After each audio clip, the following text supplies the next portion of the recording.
Hey guys, how's it going? This is Cards of the Heart, and this is Puzzle General's 2019 Pokemon Puzzle Challenge Speedrun Tournament, and we have got a rather good one for you this afternoon with a Group B matchup between the number 2 seed FFRPro21 and the number 6 seed Razorflame. And to help me call this action today, we've got our fearless leader, BB Forky. Hey guys, how's it going? And yeah, I was just talking to Cards before this. I'm really excited because it's really early in the stages of the tournament, so we haven't even seen a lot of the people play, one of those being Razorflame. And it's going to be a pretty good match, and these guys are not wasting time. I think we're going to be jumping right into the action here. Oh boy. Oh boy, cannot wait.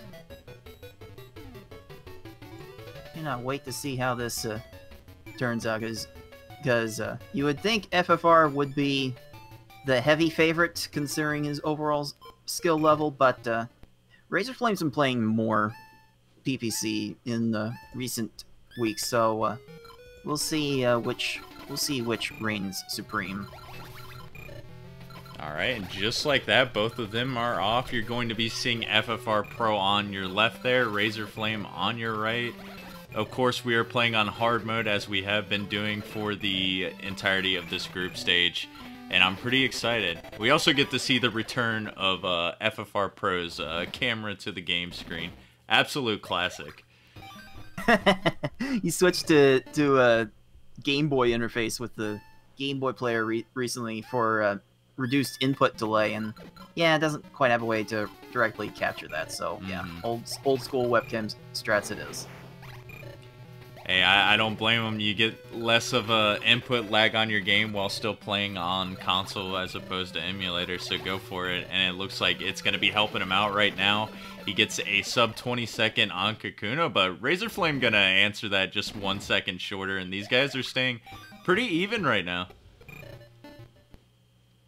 Yeah, most of their chains have been on point. FFR is almost always on point with his chains. Razor gets a little bit loose with the execution at times, but yeah, both of these players I expect to stay relatively close together for a while. The robot, as we've called him in the past several years that we've known FFR, he's quite the veteran in the community now, and one of his what he's known for the most is definitely that cursor speed and how much he's been able to dismantle line clear and spa service modes over the years, as well as compete for just about everything. He's a grinder just like you, Carts. And also quite experienced at making combos with his chains. A nice 8 combo to finish off the Ghastly there. It seems like no matter which game in the series you see, the more combos you make with your chains, the faster you will tend to play these stages, and FFR is certainly no stranger to that. And I think that's going to be the big difference in a lot of this matchup here. FFRPro is definitely the favorite. Oh, and while I'm saying that, I'll get back on that, but Razorflame taking a death there. Ugh. I believe that's the first death I've seen of the tournament so far. There might have been some others, but pretty unfortunate. That will set you back quite a lot in hard mode. Oh man, the overall skill level of all of these players, FFR especially, like one loss will almost certainly cost you the race. For sure. I won't put it past Razorflame just yet because it is early, but as you can see, the deficit is really big. It's already 2 stages and we're not even halfway through. So this might just be a composure round for him to try to get back into the groove. Because look at this, FFR getting another sub 20 here. He's just going to continue to cruise. Yeah, you are definitely looking for 15 to 20 second stages in hard mode, and FFR for the most part is trying to perform to that standard, although little bit sloppy on this seal here, but seems like it's almost done anyway, so That shouldn't take too much longer. Fortunately, he didn't have to deal with what Razorflame had, a 1 minute and 7-second Ghastly, so it's kind of just keeps adding up more and more for him there. Ghastly did have one heal on him, I did catch that too, but I feel like for Razorflame, the big thing for him is he going to be able to hit these chains or not? Because he does a good job of raising his stack, as you can see at the beginning, and wow, what an 8 combo there.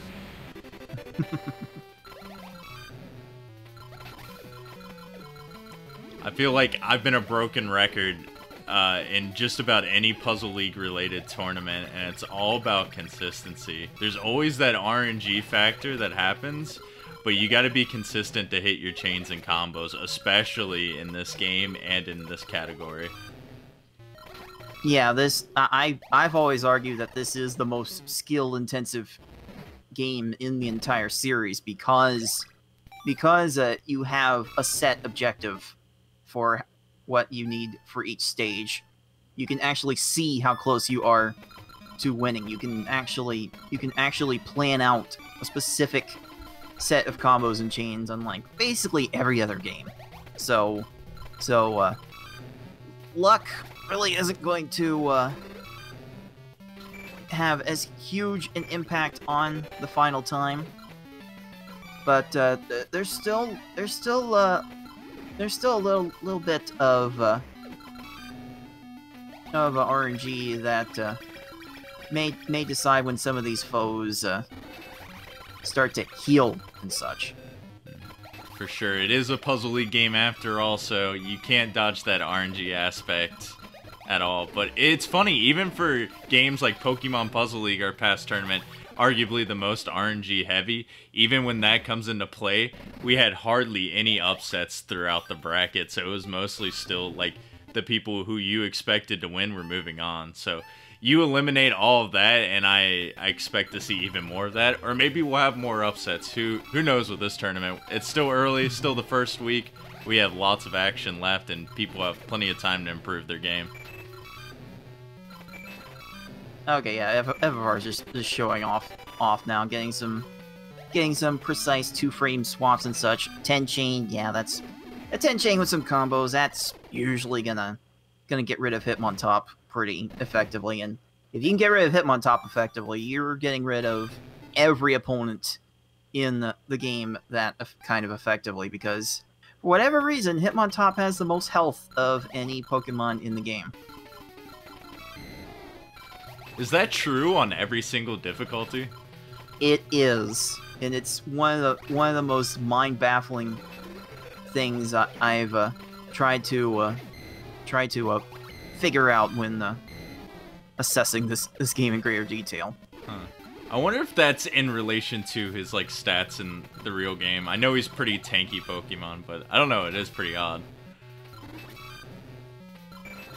Yeah, we can talk more about the health scaling as the match progresses, but FFR is on the final stage, so this first game's looking to get wrapped up pretty soon. The biggest lead I've seen by far in this tournament. I mean, Razorflame was kind of off to a shaky start, so he's just going to shake off this game in the first place. And he's kind of still trying to get his footing, but there we go. FFR closing it out. Sub 30 Dragonite, 7.5 minute time. Very solid time here, and going to be taking the win for this first race. That seems indicative of FFR's performance. I think his current best time is a 7:11 or something like that. So very much in line with what he's done in the past. And yeah, Razorflame, he's completely just forgetting about that. He's like, all right, I made some mistakes here. I died. I had an over-minute fight. We're just gonna completely forget this game and try to come back. And that's the good thing about hard mode. It's a quick mode. As long as you're feeling it, you can definitely make that comeback, and it's best of 5. So you have plenty of chances. Even when you're down 2-0, maybe you feel that fire inside you and try to make that reverse sweep. Yeah, it's going to be an uphill battle for Razor to come back from this, though. Razor's best time, I think was actually achieved earlier on in the tournament, the very first match that was conducted at this tournament, I think Razorflame had like a 9:30 something, and we should have an opportunity to show you that match in the very near future. But FFR's best time is actually 7:04, so oh man, the struggle is going to be so real. But yeah, these guys gonna continue cranking out the matches right now. Heading into game 2 here, all tied up once again at Pidgey. We saw Razorflame, he kept it pretty close. Let's see if he's able to start pretty good here again. Going to take half the health off of Pidgey, but FFR going to strike first with the 15-second. I think Razorflame's follow-up's going to be good here, though, so not too much longer for him. Oh, maybe. I think I'm wrong, actually. Well, chain's not quite big enough, so looked like I had to spam some more combos. That's a bit unfortunate. That actually surprised me. I guess the chains weren't as big as I thought there, and he was just prioritizing a lot of 4 combos, which are nice. But if you get too tunnel vision on those sometimes, they just like add up very, very smallly there. Yeah, 4 combos actually do half the damage of your standard 2 chains. So they're easy for keeping track of how much damage you need to inflict, but they are not the most efficient in terms of dealing damage, so you don't want to rely on them too much.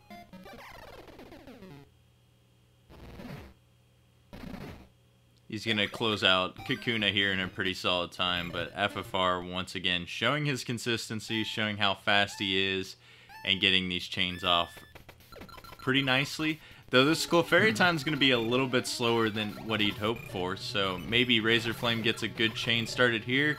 It drops, but he can maybe find a follow-up. Nice lag chain. And he gets a 6 combo. He's feeling it right now. It's going to be a little bit short. He's got to be careful. Stacks up pretty high right now.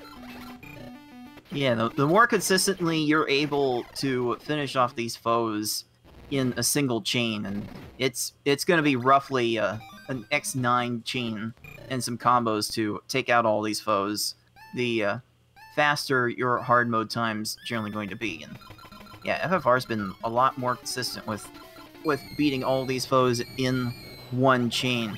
Razorflame almost certainly tends to require 2, sometimes 3 chains to get these knockouts. Yeah, once again he finds himself in a little bit of an awkward situation. He's gonna clean this up for a 5 chain. Oh, and extend it out to 6. Will this be enough to kill Ghastly, though? Not quite. Oh. One more combo. Those are the gambles that you live with. Luckily for Hard, he wasn't going to be topped off, so he could raise his stack afterward. But 35 seconds, he's still going to need to improve that just a little bit here as FFR keeps taking a bigger and bigger lead. It's up to a full stage now. Better than last race. He hasn't died yet, so that's good.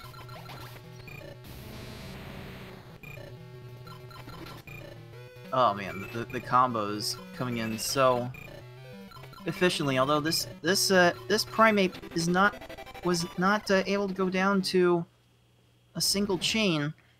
So a little bit of time wasted there, but again, the lead is so comfortable.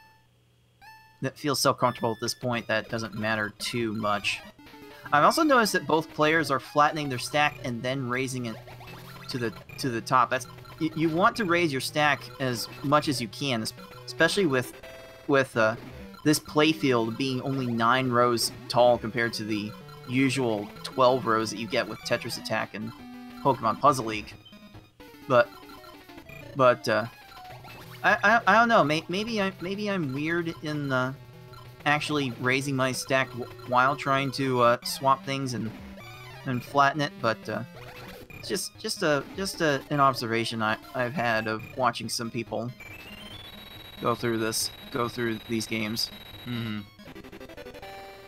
Yeah, I feel like it's just depending on how comfortable you are with doing something like that, because a lot of people will just... I wouldn't say it's a multitasking issue, but they kind of just get their eyes sighted on that one thing. Flatten the stack first, like Razor's doing, and then start racing it up. I don't know how to describe it, because it definitely is better to keep it held in, especially since when you swap a panel, it's going to freeze the stack raising animation, so there's no really any danger of dying by raising your stack a little bit too high. Unless you play like me and just don't pay attention.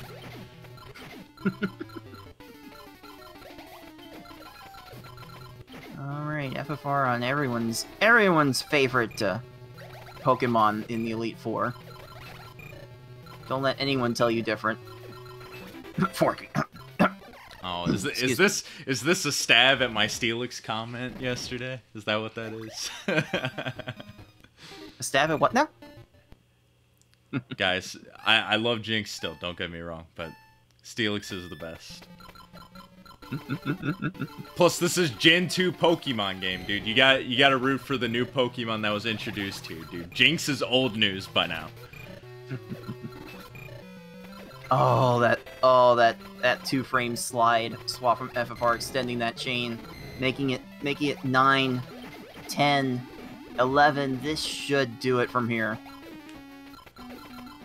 Oh, one more combo. Yeah, just a little bit short there. I kind of get surprised because the health values do significantly increase, I would say, from the beginning to the end. And I don't know, sometimes you just lose track of the combos that you've done in the middle of your chain too. So sometimes your 10 chain will kill if you've found enough combos in between, or sometimes you'll do an 11 chain and fall short, just like FFR did there. But like we said before, he's got a very comfortable lead. He's already got 1 win under his belt for this tournament. He's got to be feeling pretty confident so far.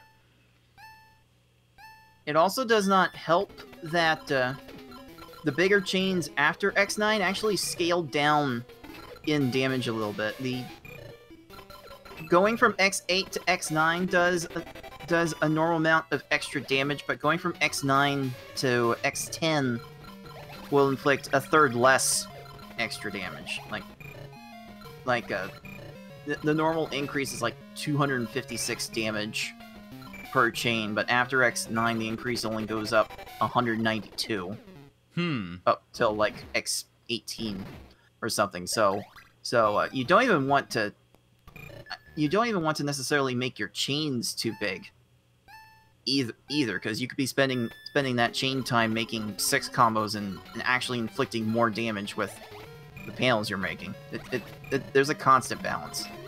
Okay, that's pretty interesting. I wish I had studied the damage charts a little bit more, but I guess there's always time to do that. And it looks like maybe FFR has been studying it. He's here at Dragonite once again, has a 3-stage, very comfortable lead. Something would need to go very wrong here, but I don't think that's the case because he's got a very nice 10 chain, almost 11 extended out there at the end, and that's enough to dismantle Dragonite. Yes, getting in all of those combos reduces the amount of chains you need to make. And FFR, as we've said several times before, is certainly no stranger to making combos in their chains. So, making very quick work of the hard mode in under 8 minutes, like every time, which has been really good to see. But you know, Razor hasn't thrown in the towel on this race yet. He has been playing a lot better so far, and I've seen him getting more consistent chains here at the beginning, and I've seen him doing some combos, kind of like that 6. If you can throw in 6s every once in a while, those will add up very nicely for you. And a 30-second Hitmon top for him, I'd say that's a pretty good fight. That should work. Yeah. It's gonna take something amazing for Razor to sub 10, but this will still be a respectable time for him regardless. The one thing I always love seeing for all the Puzzle League games we do is you get to see the style of how each individual person plays, and then that's going back to the conversation of us talking about fitting in combos while you're chaining, because I think that's one of the hardest things to do on your game. And if someone's a little bit less experienced or maybe doesn't have the speed to kind of do that stuff, you really get to see someone's creativity in play, whether it's just extending out chains or implementing lag chains if you see the opportunity to. Everyone I've watched before has their own unique style of playing.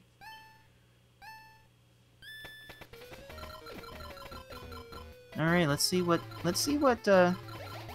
Gray's able to do with Dragon Knight here. Ooh, I see some lag chains.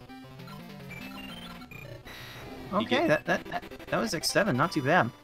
You got that 6 combo in between. I don't know if that maybe messed him up or not, because he might have been going for a different chain at the bottom there later. But it's still a really good start here on Dragon Knight. Just that little sliver of health left, and he's going to be finishing up this fight probably within the next 10 seconds.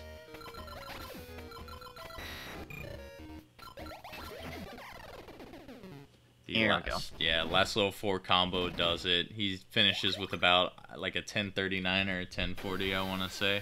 So not too bad of a time for Razorflame there. Again, it's going to be pretty hard to take wins off of someone when you're going up against FFR and just how great he is at this genre of gaming. Yeah, I mentioned genre because not only Puzzle League, this guy is a beast at just every single puzzle game out there. My head still spins trying to play Tetrasphere. I don't know how FFR does it. I don't know how long FFR had to play that game in order to get good at it. I remember I ordered a cart of it several years back, and I have not played it yet because I've always been afraid. Oh, that's just the kind of experience you have to dive head first into. Hey, puzzle games are fun, but they can be hard to master. I guess that's a little bit of the appeal to it. It makes you think, and sometimes it just ruins your brain at the same time. But once again, these guys are going to be readying up quick and starting off. Might have one of our quickest matches of the tournament here. Barely any downtime. FFR starting out really nice there. A lag chain and some combos mixed in. He can probably finish it off right here, but he's going to keep going. Yeah, that no kill like overkill. That was almost certainly overkill. These foes definitely go down to a straight up 9 chain. These first two, anyway. Better safe than sorry, I guess, but that's a little bit of when that knowledge can play a big factor, because if you can do the math in your head of how early you can cut off a chain, it can save you a couple seconds rather than, you know, playing it safe and adding maybe that 1 or 2 extension at the end. But even I have a little trouble trying to keep the math straight in my head. So it's not the easiest thing to do. For sure. You got the math to worry about. You have your own play that you have to worry about. It's not easy trying to keep these chains and combos going. You got a new play field every time you work with it. And not only that, then you got to watch your opponent's health bar to make sure you're not sending too much or too less. Maybe not so much for hard mode because you kind of just go all out. But definitely for intense, there's so many different factors that you have to worry about. And it makes it for a very challenging but kind of rewarding speedrun at the same time. Yeah, intense mode has its own additional worry about these foes sending garbage to you, because yeah, at this level these foes are sending like X5 chains worth of garbage at best, and it looks like Ghastly just hit FFRPro with one or something similar, but once you get to intense, you'll see later on in the tournament, it is commonplace for these foes to drop X10 chains and fill the entire board with garbage. So you'll also not only will you have to mess with the math, not only will you have to search for your own matches, you also have to try and keep enough panels in the field to keep yourself alive for garbage that drops. So yeah, Intense is a very, very different animal, and I'm glad that we're gonna get this opportunity to showcase that through this tournament. For sure, the 3 hardest difficulties all going to be on display throughout different stages of the tournament, and you're going to see a little bit of different strategies for each one. I'm probably most excited for Intense still, but Super Hard I really don't have too much information on as well, and that one kind of ramps up a lot in difficulty compared to Hard mode, so that will be interesting to see how the players adjust to that, especially since it'll be the top 6 players from group stage, so you're already taking the best of the best, and then they have to just adjust more to the gameplay.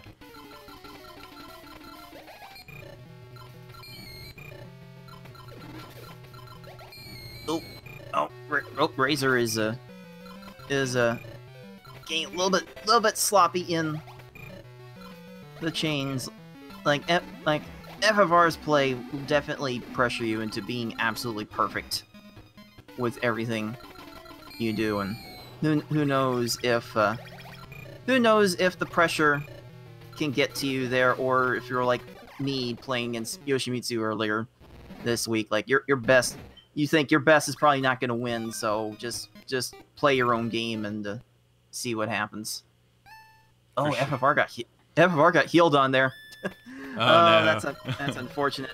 Those heals in the gym leader stages, those heals restore the opponent's health by about 25% of Pidgey's maximum health, oddly enough. And in the Elite Four stages, those heals go up to 25% of Dragonite's max health. And those heals only happen when the foes get to under 40% maximum health. That's one of the biggest driving forces behind managing the speedrun of this game. It's like the #1 thing you have to pay attention to, especially when you get to Intense mode. It gets ridiculous there.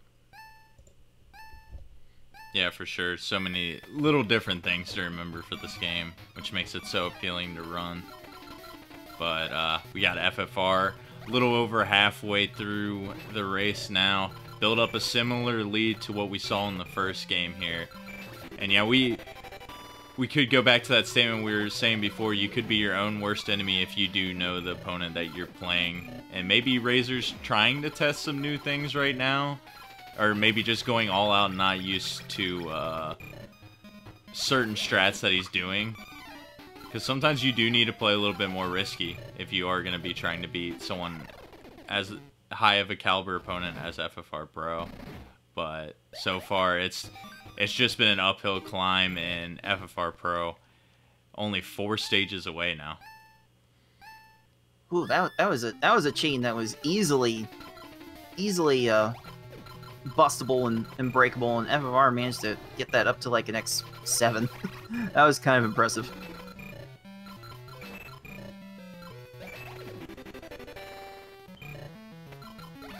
Okay. Just a little bit more there. This game really is one of a game of frames. Yeah, for sure. And any extra panels that you clear that don't do damage. Oh, and that's going to be a death on Razorflame's side. But I was saying any panels that you clear that don't do damage put you in a bad spot to where you have to raise your stack more, which Razorflame had to do there. And some garbage dropped on him, maybe caught him off guard, led to the loss there. And that might be the nail in the coffin if it wasn't decided even before that. Well, it's gonna be fine, because I expect Razor to still be in the running for one of the top 3 seeds in the group. We can go over the group standings after the match, but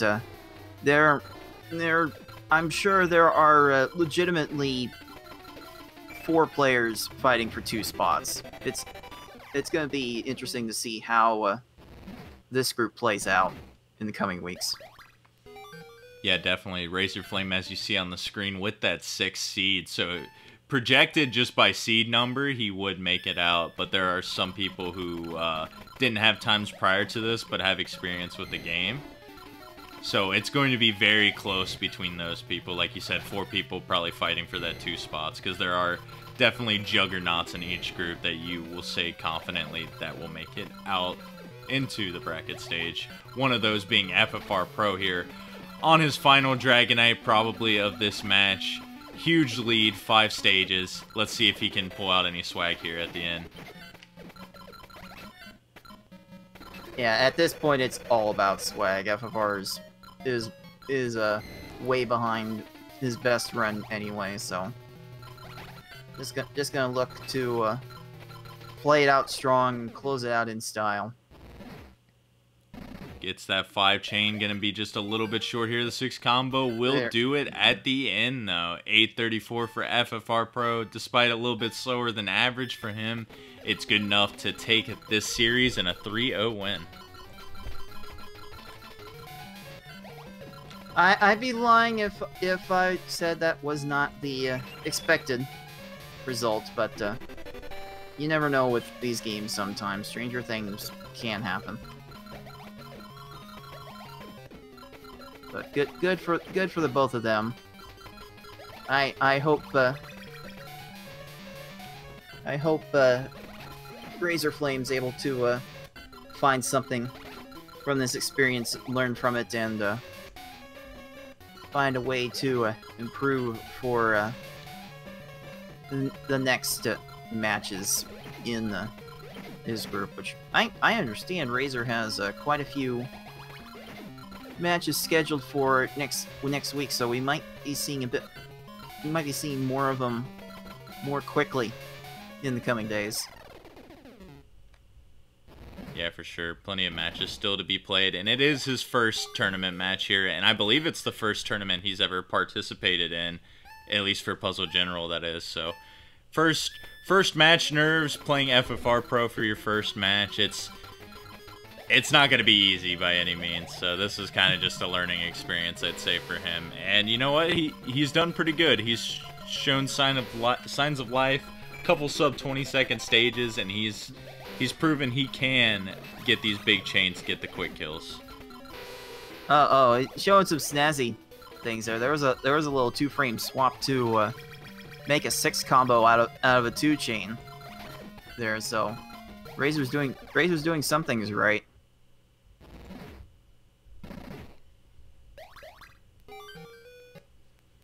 Yeah, he probably knows too, based on the first match's results when he just wanted to forfeit. He probably knows the race has been lost now, but hey, no reason to not continue to keep going here, get the extra practice, and there's probably a little bit of pressure off of him now. It's like, well, you know, I can lay back a little bit, and maybe that's his key to success, not completely focused on it, and he can just worry about himself improving.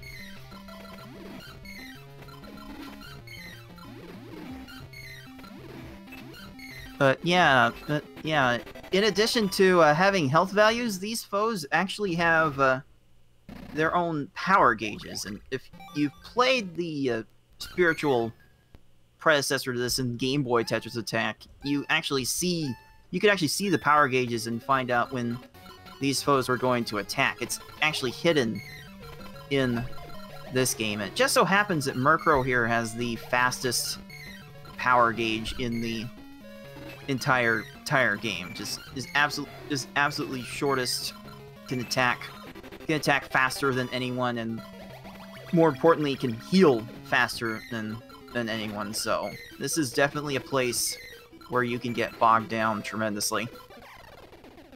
But Razor made quick work of it. Yeah, good old Murkrow, and of course has to be the second to last stage of the run too. So if you have a good run up until that point, you better pray and hope, because Murkrow can end a hard run, super hard, or intense run at any moment. Kind of normal mode too, actually. Actually, normal mode Murkrow has a smaller power gauge than intense mode Murkrow. Oh so my goodness! that's the fastest attacking Pokemon in the entire game. Dragon Knight with just a sliver of health now. Is that 4 combo going to do it? It will. A sub 30 on Dragon Knight. Very good time to close this race out for Razorflame. So GG's to him. GG's to FFRPro. That was a pretty fun match to watch between both of them.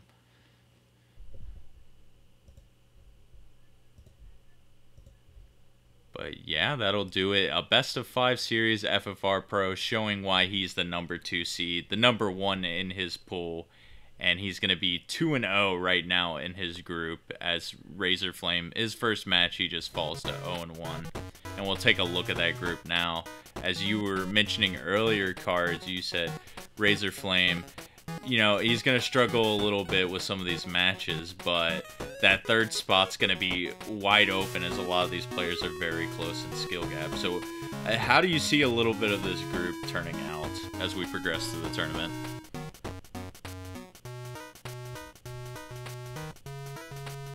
Oh, we might have lost Cards, actually, so... Hashtag poopnet striking again. But anyways, we'll see if he comes back on. Oh, he can't hear me. Interesting. I don't know if that's connection issues or Discord just being silly right now. Give me 1 second, Cards.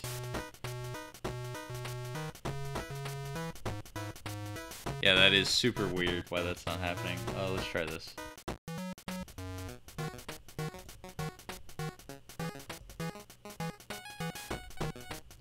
Hey, Cards, can you hear me now? This might be a connection issue, though.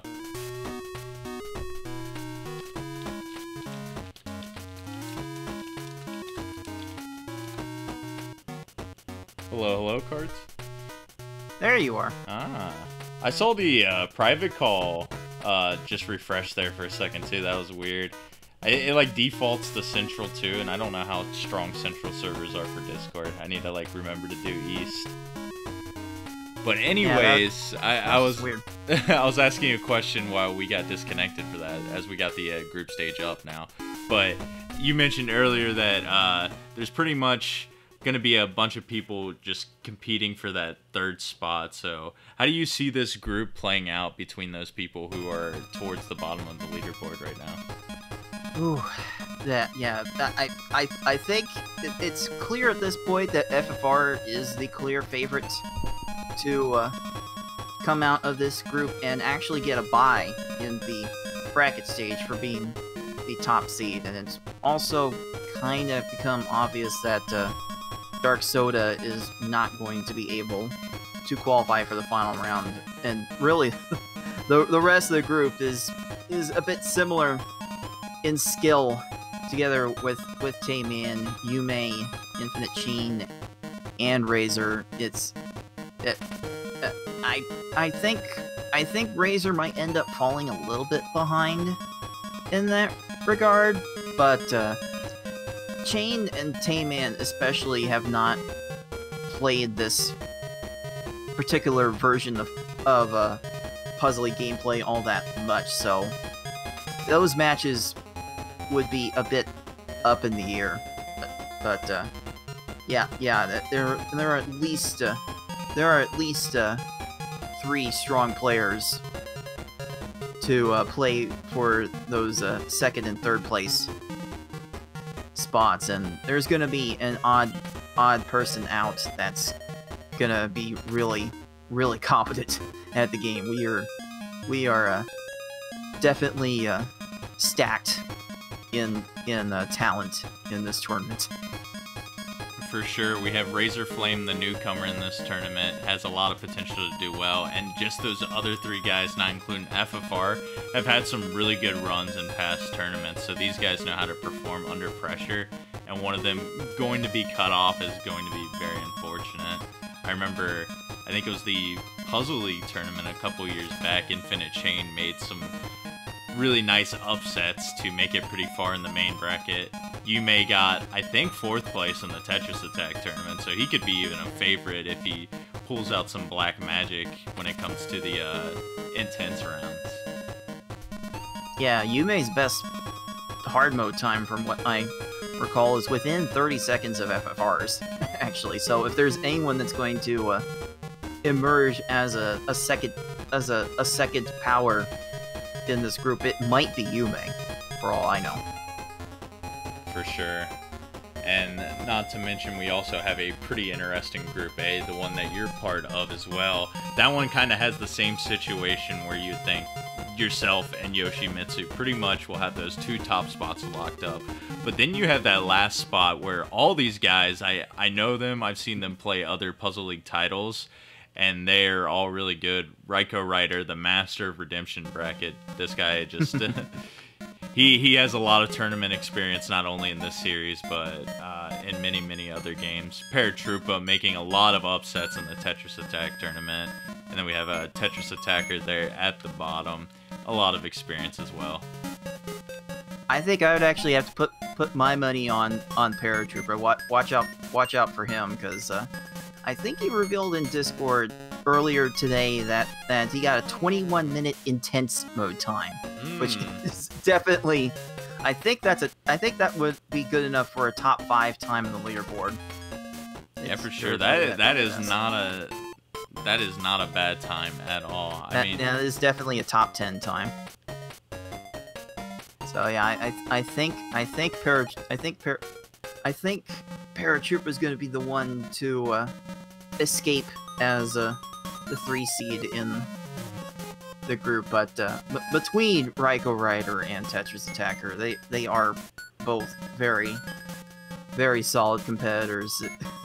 It's still very much wide open, and you know, I haven't seen Lightson play too much, but there could still be a surprise there too. You never know. You never know. That the bottom of the top half of each group, this one included, is a bit wide open, and it's gonna make for some compelling matches in the coming days. For sure, and the great thing about this group is those players that we're talking about that are on the bubble, most of them have not even played 1 match yet, so we're gonna get to see 4 or 5 matches from most of these players and see how they progress throughout the group stage too. So I can't wait when we get to those moments. But I think that's gonna do it for us for this broadcast. Do you have any final thoughts on the match we watched today, Cards?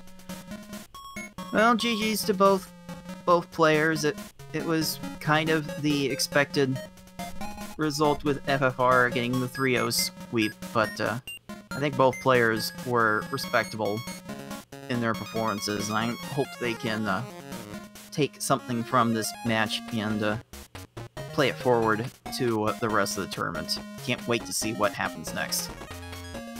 Yeah, for sure. FFR is fast cursor speed, and just like all the chains and combos he was making today, it's going to be great to see him clash with some of the Titans later. And then yeah, Razorflame, all that improvement, and as you guys see on the screen right now, he's going to have another match coming up tomorrow versus Tayman, who we saw yesterday play. That's going to be at 3 p.m. tomorrow, our next match on the schedule. I think there's going to be another match that day as well. I'm not too sure about that.